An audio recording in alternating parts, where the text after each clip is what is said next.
Ashibiem na yamo akwaba Adom TV Badwam dwumade so yeda Apostle Dr. Ni te kote guase edi nkranhyensem a ode bia no ma yede edu so ne Badwam kase ensem ne obetie wo mu bie ni NHI mpanimfo se yenuanom mu a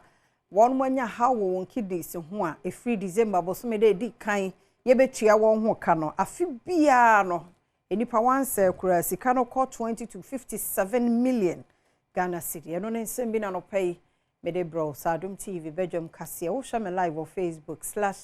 /Adom TV Extra Go TV 119 DSTV 280 uko YouTube ya Adom TV Tube kwadomonline.com ensem we ni bebre so ede egu ho fasedama majoy trish won atade ene hyeme medidi afia amankwa tamaklo afia ni diem yenti said ensem ni chemu etie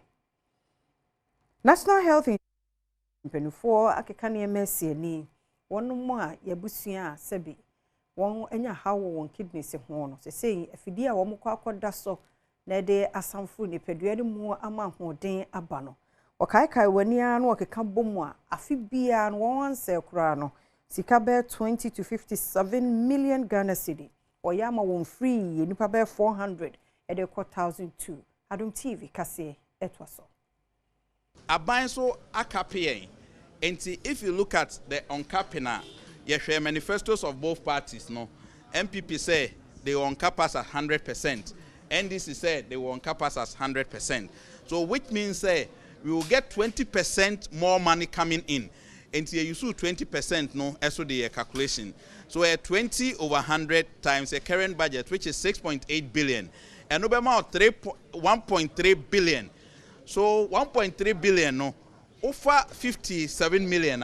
And yes, it can be just a yentimi free 1.3 billion nimu. And which no was I to just say, Apomodin Iris Sabia Besse, Adriana, one of my yes, you are, whatever Beshes had you made, I say. Okay, say about 40 institutions. Ombe Buano, Omunina, Yenina Begadawa, Yenina Bobo, Yenina Jatum say it is the best way to go and it's going to help our patients. And to on the first, no, yes, I see.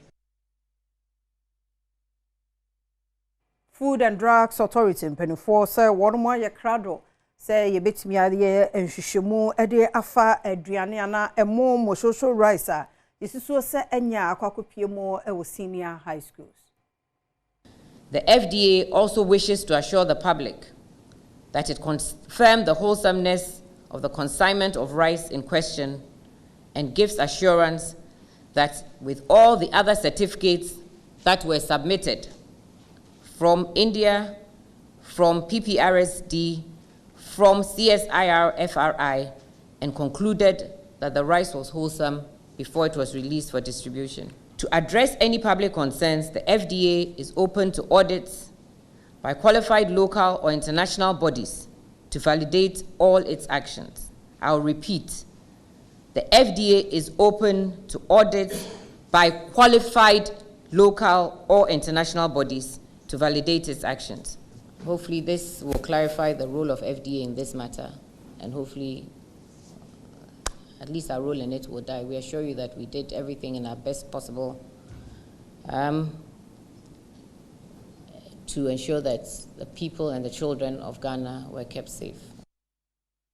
Adishie ne nananoma trankonya wogo mu afete kakraba won fifi mantemu one more from me posi sahene Dr. Akufu Dampare na National Security Minister Kandapa said Nailangat ha won wadwen pa womra emeyi safo ni nyina emfiri homa Abrana na ya kudu menu ya wono yo mankrado ofete kakraba ni Adom kase hwetwe nkomo no odin sem se ye na tudwa Langat we di henya che esro bibia ye mpese be hu Langat oje obi nioma woni fie anan nioma bia wo bi so ti community ego mu afete kakraba asase so ye man farm afete kakraba transanan krobasi abia chef kakraba asase so Abrana di nya no ojo ade nya court na declare that obi asu nim ye mpe Langat se obi bia bet Langat se bia ombo meda se ma ya so ate onji ni din ndabio so de ni bia ba fun wo ho enwachi oba hemo wo honom na na esia nofo a enso so de peace say police fo judge fo obia se yesro mo God samuna ye kan ho asem no eno na ye pese ni tutwa na omanfo ene ahọhọ na omoba sa omoba beji nsase ewo ye nchen no omanya ahotọ ene asomdwe esan se long God samuna yesre eguye ni mase ankasa. Ghana Mind Workers Union wonu chocho ni ye Adom bana nene wode asema tudwabra wona nsentwefo di nkomo ni nyina no katia se hye ni dream die ene ya mamra hodo adwumayefo die ni titiriw no yenhwe na mpanifo ensakra mu na no achi nso ye kwa akoto abayaka nefo adu ne ye kwa akoto abano yenhwe sa asumdue ni prapra ye ebetumi akoso ewo ya batuo dem so we adwumani na wo adwuma mu na nneoma bi ekoso na wambie woni anka adwuma no sey a ebekawo. So as trade unions no yenhu say enye every year na yakon negotiate salary e dey am your members na yakon negotiate your condition of service e dey am your members. Broni Frey Bibi say ability to pay say metimi negotiate salary papa and metimi negotiate conditions papa dey am members ne nyina ejina seka company no ewo sansa ka breka krabi na afimpinu ene edunu na abato no eduru so nti no orua no akire de nti ehu hia se asoya hwa abato ho nsem so no ebema abato no ho hihye ne nyina emu ada ho no mo na awie ewa asumdue mu ye pe candidate bia ana president bia obedi ne kre ena obe make sure say fundamental rights of workers in here, your right to freedom of association, your right to collective bargaining. Sa nyoma sa fundamental rights na your constitution no no. Ye here aban bia obedi so. Omen posi sahine Dr. George Akufudampare de ato electoral commission ne Ghana fo nyina nim omaye krado papa so bebo nipa ene ajapade ho ban wafi abatom na asomdue no ayakoso adi anomo ano ebekoso atena ho. You have told us all the work that you have been doing. We are aware of it because we have been working each journey with you. And in terms of our preparation, for the benefit of the public and the generality of Ghanaians, we want to also assure them that, in fact, we are over ready as the security agencies in support of the excellent job that you are doing. And we'll do all what it takes, and I repeat, all what it takes to ensure that this country continues to be at peace with herself. And Richard Professor Jane Santisenia or Dabato Commission one edit to just in Kitan Woody, a coye pa or chere, she be about a commission, aye, oh, Jumedi emo. We are also near completion with our ballots, the preparation of our ballots for the presidential and parliamentary elections.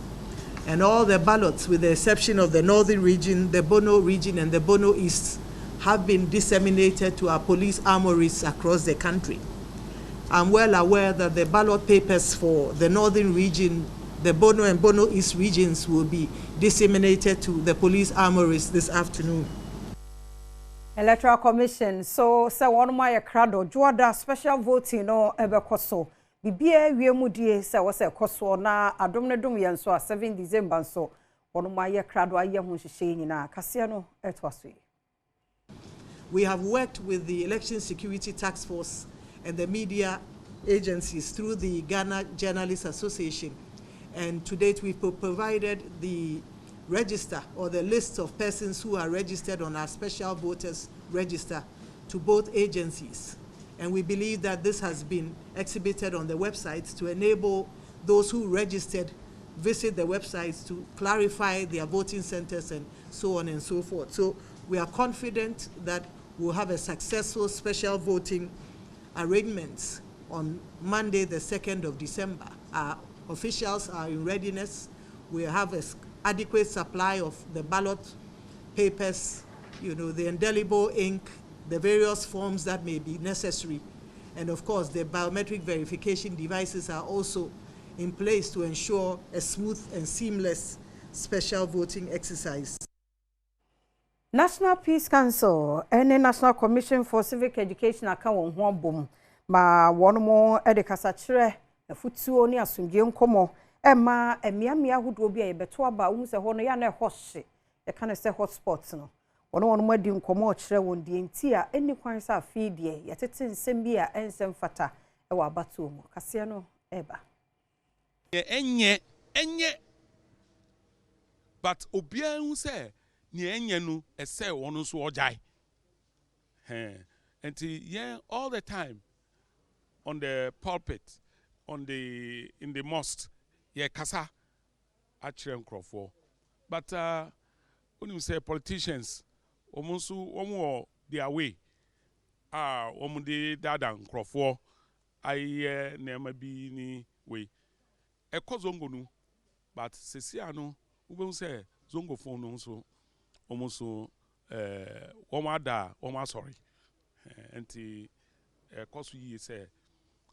these such programs no is within our communities. You create awareness. Politicians, they know. They make fair Omar say, "Well, 2 minutes. Nyamina demao. Ubeti me aye dia ubeye bia. Se nyamina ma 2 minutes. Onya. And say ye bibia. Doing Ghana first. Doing Ghana first. Church of Pentecost, what dear so any local council of churches, any Muslim community no. War Upper Dentra West, Mensimo 50 Mantemo Upper agent of peace, se ujina homa sumdue eho entma wombota ye ne se asumdue nko a ene ye hwe animo wo ya ho boa ne da ye to aba ne ya to aba ewie ma obiada onkyere na adwe wa sori biemu no ye wo NDC fo ye wo MPP fo ye wo gum ene ye wo other political parties a omugina ma abatwe nyina ewo enti ukoye no sa wo mo ude basabaso ye ba wa sori mo ti e be stress asofo no mo ma ye ngina neutral ground na ye ma omuhu se obia wa ababa ako ena nipa ba ako na obetu amano kone kotu aba na brefi eno achi apa de ntwa West District Police Commander DSP Ernest Ajekum enso de to amanfo enim se the Inspector General of Police men kan chemu an se ekwan bia ye befa so aboban abatwe animu yi de yetimi aye hihye ya de wie akada ye beto aba no eno so hihye egu ye tu bia eno so ye sese ye yeguso aye sisi a migina he enya police for bese duasa abeka dada ne wa na regional commander from secretary ope dan yo na me di nipa dunsia esan beka ho na say yeguso na ni nyina so begina mo so mo aso aposi fofofro ya fa wo mo na wo ko entity ahuduo mu no ndisi amanyoko franka tuni John Dramani Mahama sɛ no kura bia ni mo sɛ nyame ya na dom na obefra benwa ye mampani a safo ni nyebe yi wa free ho no ɔsɛ no kura bia enimo na emom obɛhye wɔn kena no aye wo ho ayi adwuma obambo mu akase na oto aso yi me pese me ma omo arehye mu sɛ nya nokre ye nte sɛ omo ba ye no ne aye recruitment military ni police be pa mo nyina enti na omo adwen ye omo sɛ yen ye te sɛ omo enti yen ye ba yen so ye be sa enti me ma omo nyina arehye mu sɛ omo ayafa omo no a omo call through recruitment ye ba ye mpa mo be to aso yes ye be fa ye nipa na yes ya ma omo so abesom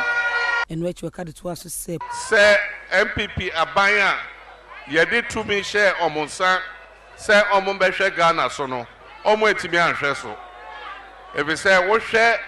bebia Ghana ahwe ase edro na e che se e wo se osono no a oba krom no emre na so se e pam osono no nonsa enko ewrem Malamata edwarifo nso ne one day wo chita koma MPP amanyoko franka tuni Dr. Mahmoud Baumia safi abato de won kokromoti no wonfa nko ba bia wo de betim MPP franka tuni Dr. Mahmoud Baumia so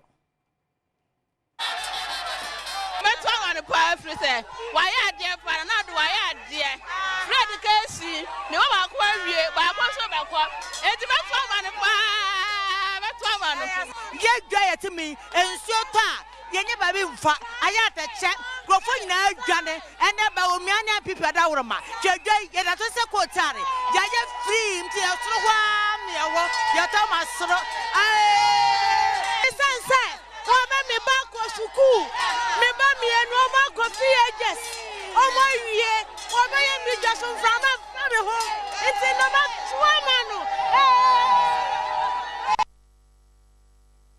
Bayenye no so na Adom TV Badwam kase na no pe ha na ye di siaseda na ye odia omre no wadaje na mekoso amasere osa fe ne ye de obonkrata na to so na so be bie phone lines no na so de odia aba wa bato no ahoboa ene se de be kono nti twen ye be 2-3 minutes e asaba